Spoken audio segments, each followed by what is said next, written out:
In May 2025, a phone call made headlines around the world. It wasn't just any diplomatic conversation. It was a 2-hour dialogue between two of the most controversial leaders in modern geopolitics, US President Donald Trump and Russian President Vladimir Putin. The war in Ukraine, now entering its 4th year, has cost tens of thousands of lives, displaced millions, and drained hundreds of billions of dollars. The question on everyone's mind: could this call bring it to an end? Let's break down what really happened. On May 19th, President Trump announced he would be speaking directly with Putin to discuss ending the war. According to the Associated Press, the call lasted over 2 hours.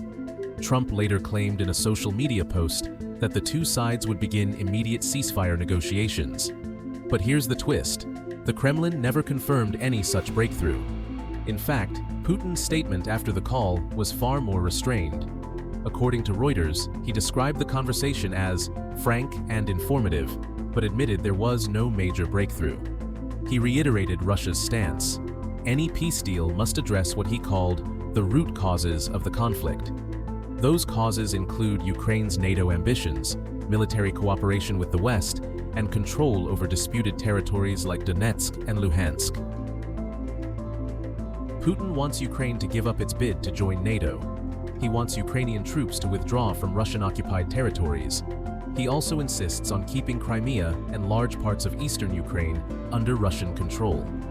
Ukrainian President Volodymyr Zelenskyy, speaking through Kyiv Independent and confirmed by AP, called these terms unacceptable. He instead offered a 30-day unconditional ceasefire with international monitors to verify compliance. Russia did not accept.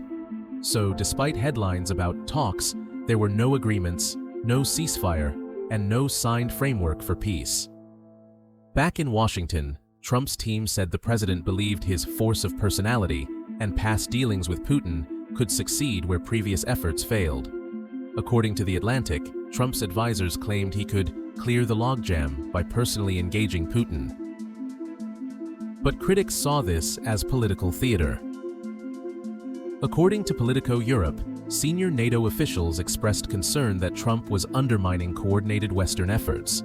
By floating the idea that the US could walk away from mediation or reduce its aid to Ukraine, Trump risked giving Moscow exactly what it wanted.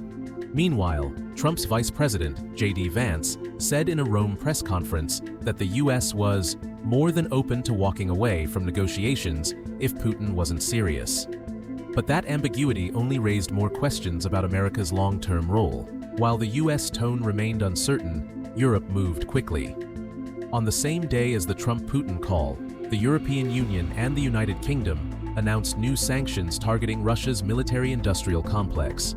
These included restrictions on drone components, electronic warfare gear, and dual-use technology. BBC News reported that these sanctions were in response to Russia's continued attacks on civilian infrastructure in Ukraine, including energy grids and hospitals. EU leaders made it clear negotiations would only succeed if Russia stopped its aggression. Let's take a moment to look at the hard numbers as of May 20th, 2025. According to the World Bank, Ukraine has suffered over $415 billion in infrastructure damage. The United Nations estimates over 9 million people remain displaced, with 6 million refugees still outside the country. Russia still controls roughly 18% of Ukraine's territory, including areas in Donetsk, Luhansk, and parts of Zaporizhia. Civilian casualties have exceeded 50,000, based on data from Human Rights Watch and OCHA. There is no active ceasefire. Skirmishes continue daily in the east and south. Drones strike power stations and supply depots on both sides. According to ISW, Institute for the Study of War, Russia is reinforcing its lines, not withdrawing. With Trump backing off from firm commitments and Putin repeating old demands, there's now a vacuum in international mediation. Trump has floated the idea of involving the Vatican as a neutral broker. But there's little precedent for such a move, and no buy-in from Ukraine or Russia.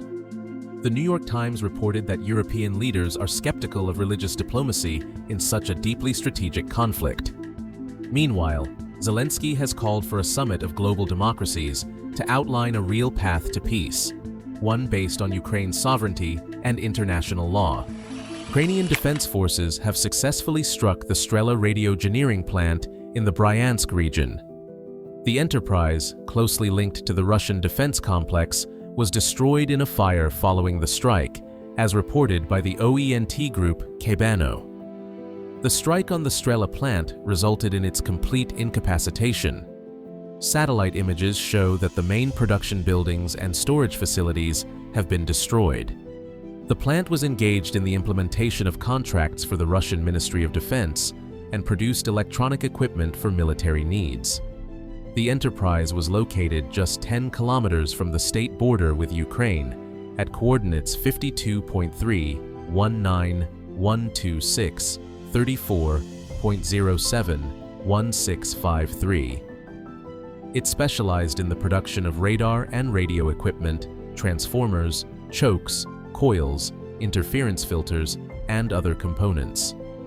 The plant worked closely with the state corporation Rust and carried out orders for the Research Institute Ferret Domen, Communication and Radar Systems, JSCPO Electro-Pribore, Special Purpose Communication Systems, and the electromechanical plant Kupal, which produced air defense missile systems and Shahed kamikaze drones.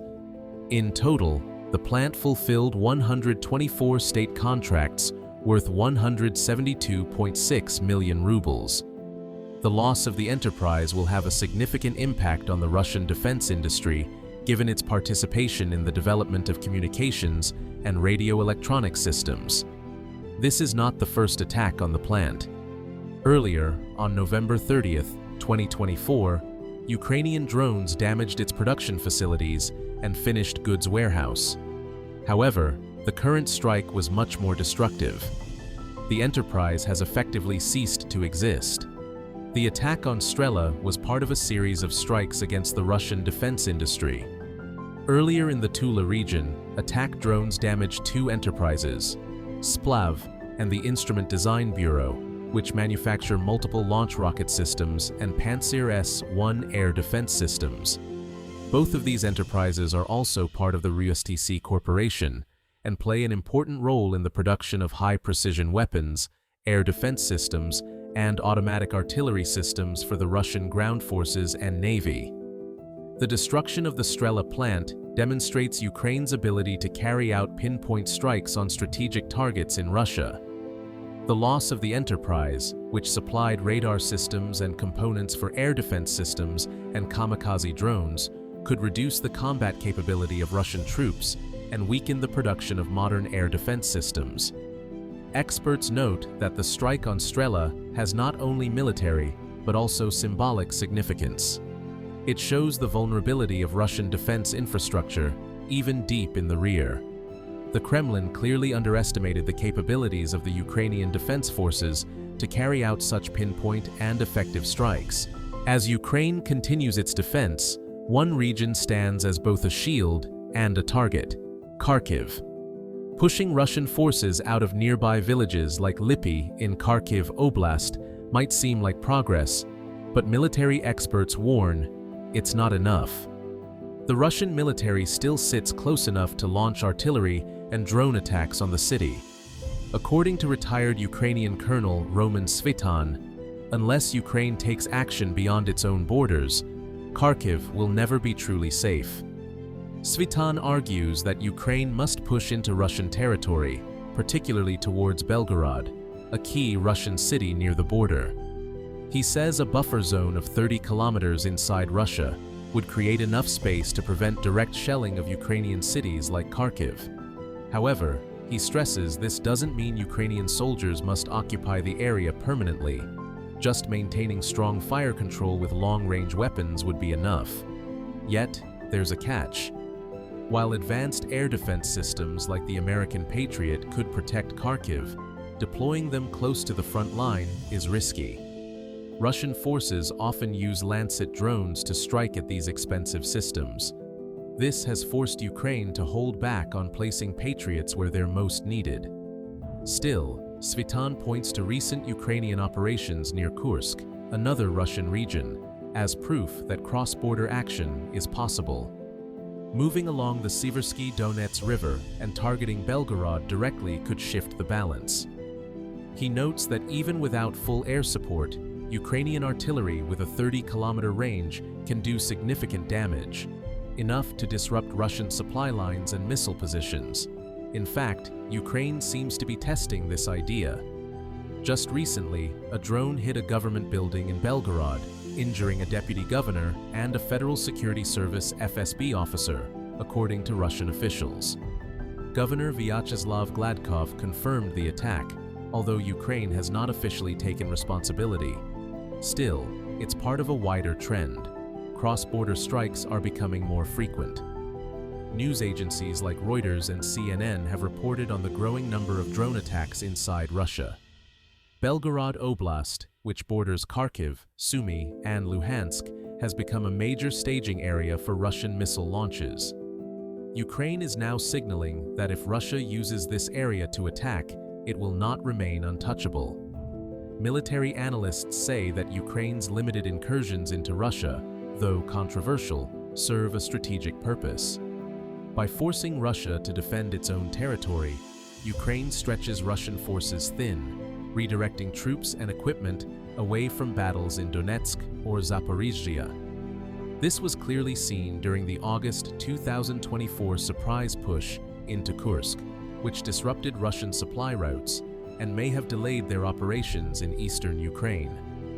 In many ways, Belgorod is now more than a city. It's a symbolic and strategic hotspot.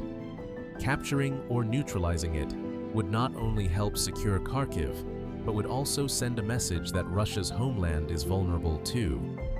At the same time, tensions on both sides of the border are high. Moscow uses every Ukrainian cross-border action as propaganda, painting Ukraine as the aggressor.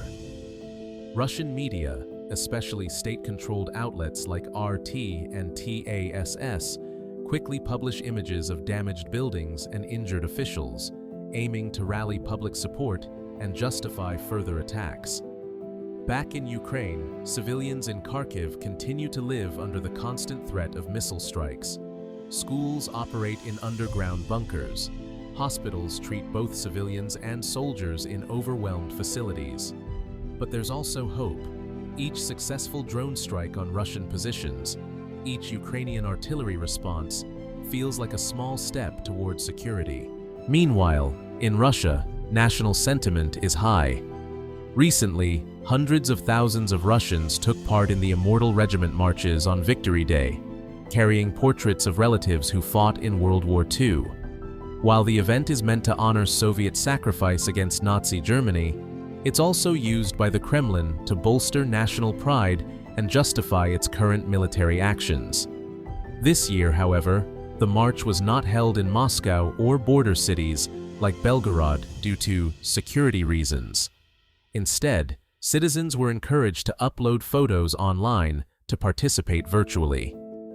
According to the Associated Press, the Soviet Union lost 27 million lives in what Russia still calls the Great Patriotic War. That memory remains deeply woven into Russian identity. President Putin's government uses this shared memory to frame today's war as another existential fight, despite growing losses, sanctions, and political isolation. The idea is simple.